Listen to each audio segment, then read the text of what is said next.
Hey friends, welcome to my channel. तो आज है मेरे भाई की सगाई और मैं बहुत ही ज़्यादा एक्साइटेड हूँ आप लोगों को सब कुछ दिखाने के लिए। ये हमारी मेकअप आर्टिस्ट वाली दीदी, मेरी बहन ने बोला पहले हम चाय पी लेते हैं, उसके बाद हम लोग आराम से सब लोग रेडी होते हैं।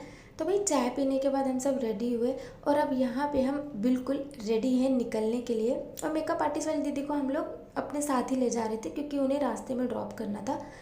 तो अब हम निकल रहे हैं घर से। और गाइस फिर से एक बार मेरे को बोलना है कि मैं बहुत ही ज़्यादा एक्साइटेड हूँ। सीरियसली हम लोग ना टाइम से पहुँचे, पर जिसको सच में टाइम से पहुँचना चाहिए था यानी कि दूल्हा, वो ही सबसे लेट पहुँचा। तो अगर दूल्हा सबसे लेट पहुँचा तो उसी हिसाब से फिर सब रस्में या सब कुछ स्टार्ट हुआ, तो बहुत ही ज़्यादा टाइम हो गया था। अब हम अपनी लोकेशन पे पहुंच गए थे और यहाँ पे पहुंचने के बाद में मेरी बहन कंफ्यूज थी कि हम सही आए हैं या नहीं। तो मैं उसको पीछे से बोलती हूँ, अरे हम सही हैं, मुझे पता है, तू चल।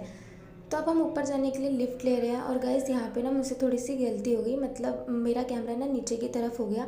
तो मैं आपको यहाँ पे दिखा नहीं पाऊँगी, बट यहाँ पे इतना कुछ नहीं हुआ। जैसे फैमिली एंटर होती है तो सारे कैमरामैन होते हैं जो वो फैमिली की फ़ोटो क्लिक करते हैं ना, तो यहाँ पे बस वही प्रोसेस हो रहा था। हम लोग जितने भी एंटर हुए थे, जैसे मम्मी पापा, मैं, मेरी कज़न, तो हम सबके यहाँ पे ना फ़ोटो क्लिक हो रही थी, बट गलती से मेरा कैमरा ना नीचे की तरफ हो गया, तो इसीलिए बस मैं आपको दिखा नहीं पाई। जब हम एंटर हुए तो यहाँ पे स्टार्टर स्टार्ट हो चुके थे और सबसे ज़्यादा दुख की बात बस यही थी कि मैं नहीं खा सकती थी, क्योंकि अगर मैं लेकर खाऊंगी तो फिर वीडियो कौन बनाएगा। तो मैं अपनी कज़न को बोल रही थी कि भाई इतना ले लियो कि एक ही प्लेट में मैं भी तुम्हारे साथ खा लूँ। तो ये अपना चेहरा छुपाने लगी ये बोल के कि भाई तू मुझे रिकॉर्ड मत कर, मैं ले लूँगी तेरा, तो टेंशन मत ले। और इस टाइम कुछ 7 साढ़े 7 हो रहे थे और लोग धीरे धीरे इकट्ठा हो रहे थे। जो सबसे ज़्यादा बुरी बात थी वो बस यही थी कि मेरा भाई 9:30 बजे तक एंटर हुआ, तो उसी हिसाब से फिर रस्म स्टार्ट हुई और फिर ख़त्म होते होते 1 बज गया था, जो कि बहुत लेट हो गया था क्योंकि ना लोग जाने लगे थे। 12 बजे के बाद से लोग जाने लगे थे और हमारी परफॉर्मेंस भी थी, उसमें भी बहुत नाटक हुआ, वो तो चलो मैं आपको बाद में बताऊंगी। यहाँ पे मैं जब लोग नहीं थे मैं तभी यहाँ गोलगप्पे के स्टॉल पे आ गई कि भाई पहले मैं खा लेती हूँ, उसके बाद फिर मुझे टाइम मिले ना मिले क्योंकि मैं रिकॉर्डिंग करने में बिज़ी रहूँगी। तो यहाँ पे आके मैं गोलगप्पे खाने लगी और भैया ने मुझे दिया ही नहीं। भैया का ये था कि जब तक तुम कैमरा नहीं रखोगी तब तक मैं दूंगा नहीं। तो फिर मैंने कैमरा रख के पहले गोलगप्पा खाया। उसके बाद मैं यहाँ डीजे वाले से कुछ बात करने के लिए आई थी, क्योंकि जैसे मैंने आपको बताया कि मेरी परफॉर्मेंस थी, तो बस उसी के लिए मैं कुछ यहाँ पे बात करने आई थी। और भाई ये मेरी ना मेरे ताऊ जी की पोती है, मीन्स मेरी भांजी और भतीजी समथिंग। तो ना ये बहुत अच्छा डांस कर रही थी, तो मैंने इसकी ना एक क्लिप ले ली, बट मैंने रियल गाना जो था वो मैंने कट कर दिया। आप मुझे कमेंट करके बताना है कि ये कौन से गाने पे डांस कर रही है। मैंने रियल गाना इसलिए कट कर दिया क्योंकि गाइस पता नहीं क्यों मैं रियल गाने के साथ जब मैं वीडियो डालती हूँ तो उस पर कॉपीराइट का मार्क आ जाता है, तो बस इसीलिए। और मैं दोबारा गोलगप्पे के स्टॉल पे आ गई क्योंकि भाई मुझे कुछ नहीं पसंद, मुझे सिर्फ गोलगप्पा बहुत अच्छा लगता है। तो मैं यहाँ पे दोबारा खाने के लिए आ गई थी और मुझे जो गोलगप्पा मिला वो मिला आटे का। तो मैंने अपना गोलगप्पा अपनी कज़न को दे दिया ये बोल के कि भाई आटे का है, मुझे पसंद नहीं है, तू खा ले। उसके बाद मैं फिर वेट करने लगी कि भैया मुझे गोलगप्पा देंगे, और उन्होंने मुझे ना बहुत वेट कराया। उसके बाद जाके मुझे गोलगप्पा दिया और मैं इतना वेट करते करते मेरा मूड ऑफ हो गया था कि भैया मैं आपके सामने खड़ी हूँ और आप किसी और को दिए जा रहे हो। तो 2 गोलगप्पे किसी और को देने के बाद तीसरा गोलगप्पा उन्होंने मुझको दिया। अब मैं इनको इनकी कंजूसी कहूँ या फिर प्यार कि इन्होंने बस एक ही लिया है प्लेट और उसमें 3 खा रही हैं। और मैं ऐसे क्या बोल रही हूँ भाई, वो कह रही है मैंने दूसरा भी ले लिया, ऐसे कैसे बोल रही है तू। तो अब इसी प्लेट में मैं भी खाने जा रही हूँ गाइस। अब मैं खाती हूँ तो आपको दिखा नहीं सकती। बाय। अभी आपने जो वीडियो देखी वो कोई वॉइस ओवर नहीं था, वो रियल वीडियो थी। वो मैंने इसलिए कट नहीं करी क्योंकि उसमें वॉइस मेरी ठीक थी, मतलब आप लोगों को ठीक से सुनाई देता, तो इसलिए मैंने वो रख ली थी। तो यहाँ पे मैंने अगेन ना रियल वॉइस जो थी, मतलब गाना जो बज रहा था वो मैंने कट करवा दिया, क्योंकि अगर मैं उस गाने के साथ आपको दिखाती और यूट्यूब पे उसको अपलोड करती तो पता नहीं कि उस पर ना कॉपीराइट आ जाता है, सिर्फ इन गानों की वजह से भी। तो इसलिए मैंने यहाँ पे गाना नहीं रखा। और गाइस पता है हमारी परफॉर्मेंस थी, तो हुआ ऐसा कि ना 11 बजे तक का टाइम था डीजे का और फंक्शन कुछ 12 साढ़े 12 तक ख़त्म हुआ।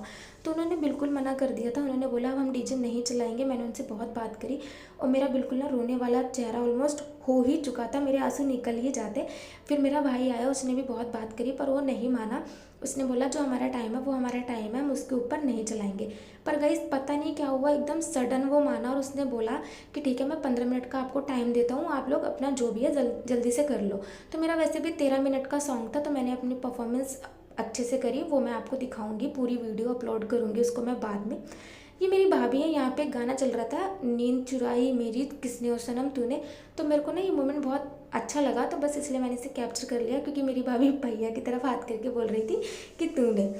उसके बाद मेरा भाई यहाँ पे एंटर हुआ भाई 9:30 इतना कुछ हो जाने के बाद। और एंटर होने के बाद उसने सबके साथ पहले फ़ोटो क्लिक कराई, जितने भी थे चाचा मामा भाई, मतलब जितने भी थे सबके साथ फ़ोटो क्लिक कराई। उसके बाद डीजे बंद हो गया था। टाइम नहीं हुआ था डीजे बंद होने का, वो इसलिए बंद हुआ क्योंकि पूजा स्टार्ट होनी थी। तो जब पूजा चल रही है तो डीजे कैसे चल सकता है।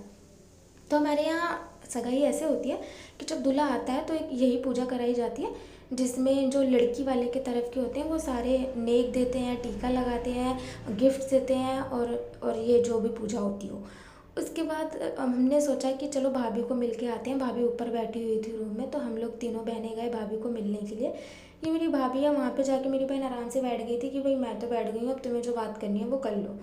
उसके बाद हम भाभी से मिलने के बाद दोबारा नीचे आए। और गाइस यहाँ पे तो पूजा ख़त्म ही नहीं रही थी। मैं ना आपको एक गाना सुनाती हूँ जो हमारे यहाँ की औरतें गाती हैं। उनको गाने से कोई नहीं रोक सकता, वो गा के ही रहती हैं।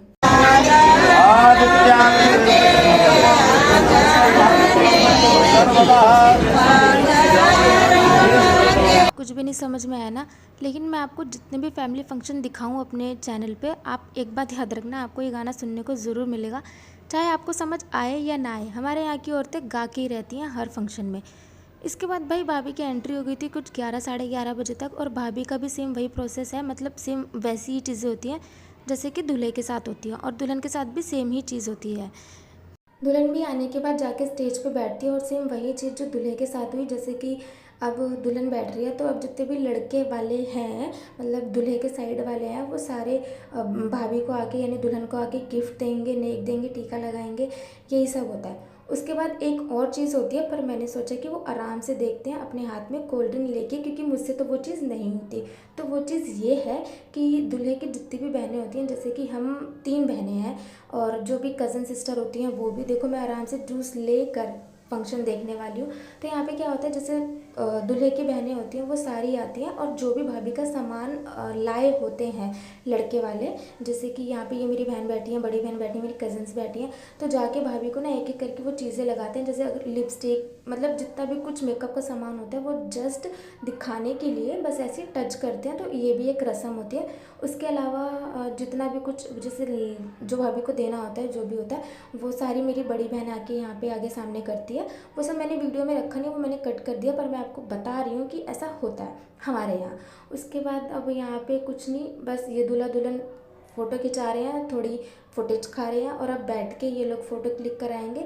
यहाँ पे आके सारे लोग एक एक करके फ़ोटो क्लिक कराते हैं, जितने भी गेस्ट आए हुए होते हैं, कज़न्स होते हैं, जितने भी होते हैं, सब लोग फ़ोटो क्लिक कराते हैं। तो फाइनली बारी आ चुकी है मेन पार्ट की, मतलब रिंग सेरेमनी की। तो यहाँ पे मेरी भाभी आई हैं रिंग लेके दोनों की, और वो प्लेट में लेके खड़ी हैं। अब वो दोनों को पकड़ाएंगी। और यहाँ पे भाई फ़ोटो वाला इतना परेशान कर रहा था दोनों को, क्योंकि मेरा भाई तो हो ही गया था परेशान कि ऐसे पोज करो, वैसे पोज करो। और वहाँ पीछे मेरी बहन आ रही है, सबको पहले से वो कह चुकी थी कि भाई मुझे वीडियो में लेना, मुझे फ़ोटो में लेना। तो यहाँ पे आके वो शो ऑफ करती है, कहती है कि मैं पैसे लुटाऊंगी, मुझे वीडियो और फोटो दोनों में लेना। और मुझे पता नहीं होता था कि एक बार लुटाने के बाद उसको दूसरी बार भी लुटाने हैं, तो मैं ना वीडियो ऑफ कर देती हूँ। तो मैं ना सारे नोट नीचे से इकट्ठा कर लेती हूँ। तो मेरे जीजा बोलते हैं कि हाँ हाँ एक लुटाए और एक इकट्ठा करे, घर की बात घर में। पर ऐसा कुछ नहीं था, मैं इसलिए इकट्ठा करती हूँ क्योंकि ना वो पहले तो पैर के नीचे आ रहे थे सबके, और सेकंड मुझे ना नोट लेके मैंने सोचा जितने भी वेटर हैं, जितने भी उस वक्त थे, तो मैंने सोचा कि उनको दे देती हूँ एक एक करके। तो आप खुद देखो मैंने पूरी वीडियो डाली है ताकि मुझे कोई ये ना बोले कि लुटाए हुए नोट उठा के इसने जेब में रख लिए। तो इसीलिए मैंने ये पूरी वीडियो बनाई थी। मैं सबको दे देती हूँ उस वक्त जितने भी वेटर होते हैं सामने। उसके बाद गाइस इतना करते करते 12 बज चुके थे और बात आई हमारी परफॉर्मेंस की। तो भाई हमने किसी तरीके से अपनी परफॉर्मेंस कर ली, हमें जितना भी टाइम मिला उतने टाइम में, क्योंकि जो वहाँ का फ्लोर मैनेजर था वो बिल्कुल भी नहीं मान रहा था। उसका कहना ये था कि टाइम पूरा ख़त्म हो चुका है। तो गाइज़ इसकी ना मैं बड़ी क्लिप ज़रूर डालूंगी, वो भी आप ज़रूर देखना, क्योंकि 13 मिनट का पूरा डांस है। और वो मैंने इसलिए इसमें पूरा नहीं डाला क्योंकि अगर मैं वो डालूंगी तो वीडियो कुछ ज़्यादा बड़ी हो जाती, बट उसमें कॉपीराइट लिखा हुआ आ जाएगा, तो मुझे ये भी सिस्टम नहीं समझ में आता। जो भी है, लास्ट में हमारा एक गाना ऐसा था जिसमें पूरी फैमिली को आना था, तो मैं सबको घसीट के ले आती हूँ जितने भी आसपास बच्चे रहते हैं। और अब है बारी विदाई की। तो मैं आपको अब विदाई का प्रोसेस भी बता देती हूँ। विदाई कुछ ऐसे होती है हमारे यहाँ की 1 साल के बच्चे से लेके जितने भी उम्र तक के होते हैं सबको नेक मिलता है, मीन्स लिफाफा मिलता है और कपड़े मिलते हैं। जैसे कि ये जो लोग यहाँ पे बैठे हैं सबको एक एक करके टीका लगता है, उसके बाद लिफाफा दिया जाता है और कपड़े दिए जाते हैं। जैसे कि बच्चे हैं तो बच्चों को बच्चे के हिसाब के, औरत है तो उसको साड़ी, जितने भी आदमी होते हैं उनको पैंट बुशर्ट का कपड़ा। तो मैंने ना 3-4 क्लिप डाली है ताकि आप आराम से देख पाओ। देखो यहाँ पे सबको एक एक करके टीका लग रहा है। टीका लगने के बाद सबको लिफाफा मिलता है और वहाँ पे सबको दिया भी जा रहा है। औरतों को साड़ी, आदमियों को पैंट बुशर्ट का कपड़ा। तो सबका प्रोसेस ऐसी है। मैंने यहाँ पे 3-4 क्लिप डाली थी, लेकिन मैंने थोड़ी डिलीट भी कर दी हैं, क्योंकि जितनी भी क्लिप दिखाई आई थिंक आप उतने में तो समझ ही गए होंगे। तब यहाँ पे सब कुछ हो चुका है। तो यहाँ पे मैं कुछ लोग जो जा रहे थे, मैंने सबको बोला भाई कि कैमरे में बाय बोलते हुए जाओ। तो इन भैया को इतना तगड़ा बाय बोलना था कि मेरे कैमरे में घुस के आ गए। तो मैंने बोला ही नहीं, अरे अब जाओ भी हो गया, कितना बाय करोगे। यहाँ पे सब लोग अब मुझे एक एक करके बाय करके जा रहे हैं, क्योंकि मुझे सबको कैमरे में रिकॉर्ड करना था। यहाँ पे सब लोगों ने लास्ट में खाना खाया, मतलब भाभी के परिवार वालों ने और लड़के वाले के परिवार वालों ने। तो भाई आराम से खाना खाया, क्योंकि सब लोगों को बहुत ज़्यादा भूख लग गई थी। इस टाइम कुछ 1 बज रहा था। और ये सब होने के बाद मैंने सोचा मैं अपने आप को भी थोड़ा आराम से कैप्चर करवा लूँ किसी से। तो मैंने अपने आप को कैप्चर करवाया। उसके बाद यहाँ पे लास्ट विदाई होती है हम लोगों की, मतलब लड़के वालों की। तो यहाँ पे भी उनका भी विदाई का प्रोसेस सेम ही है, कुछ अलग नहीं है कि हमें भी सेम टीका लगा, लिफाफा मिला और कपड़े मिले। तो यही प्रोसेस था। उसके बाद यहाँ पे अब हमारी जो भाभी हैं सबको पैर छू के बाय कर रही हैं, हक करके बाय कर रही हैं। ये मेरी बहन है और अब भाभी मुझे हक करने के लिए आती है, पर मैं आपको ढंग से दिखा नहीं पाऊँगी। तो यहाँ पर भाभी भी मुझे हक करती है। उसके बाद हम सब जाते हैं। भाई इतने सारे लोग हैं बाय करने के लिए कि कोई ना कोई रोक लेता है। अब यहाँ पे भाभी आके रोकते हैं और सबको बाय करते हैं, कि करके इतने लोग हैं बाय करने के लिए, पर क्या कर सकते हैं। मैं ना एंड में इतनी परेशान हो जाती हूँ कि सबको खींचती हूँ कि मामी चलो, चाची चलो, मैं थक गई रिकॉर्ड करते करते आप लोगों को देखते देखते। तो गाइस मुझे ना बहुत ही ज़्यादा दुख है, और दुख बस इस बात का है कि सगाई ख़त्म हो गई है, पर क्या कर सकते हैं, अगर कुछ शुरू हुआ है तो वो ख़त्म भी तो होगा ही। तो मैं मम्मी को जाते जाते बोलती हूँ, यार मम्मी सुबह दोबारा हो जाए, मुझे दोबारा से इंजॉय करना है। पर ऐसा तो हो नहीं सकता। फिर हम लोग कैब करते हैं गाइस और घर जाते हैं। घर जाने में ना, और घर हम बहुत जल्दी पहुंच जाते हैं, मतलब आने में हमें इतना टाइम लगता है कि 2-2.5 घंटे तो मेरे भाई ने ले लिया, 1 घंटा हमने लिया, पर हम सही टाइम पे पहुंचे थे। सिर्फ मेरा भाई लेट पहुंचा था और उसकी वजह से सब कुछ इतना लेट हुआ। उसके बाद जब हम घर आए गाइस, तो मैंने अपना कमरा देखा। मैंने ये सोचा कि हम जो छोड़ के जाते हैं ना, हमें मिलता भी वही है। अब इस कचरे को पहले हम सबको साफ़ करना, उसके बाद हम सब आराम कर पाएंगे। गाइस आप ऐसी और भी वीडियोस के लिए प्लीज़ इस चैनल को सब्सक्राइब करो। और मैं एक वीडियो और डालूंगी, हमारे जो डांस की वीडियो है 13 मिनट की लंबी वीडियो, वो भी आप ज़रूर देखना। और आप मुझे कमेंट करके ज़रूर बताना कि आपको ये वीडियो कैसी लगी, या इस पूरे प्रोसेस का, पूरी सगाई का सबसे ज़्यादा अच्छा पार्ट आपको क्या लगा, क्या नहीं लगा। जो भी है आप कमेंट करके ज़रूर बताना। हम मिलते हैं ऐसी ही किसी दूसरी नेक्स्ट वीडियो में। बाय।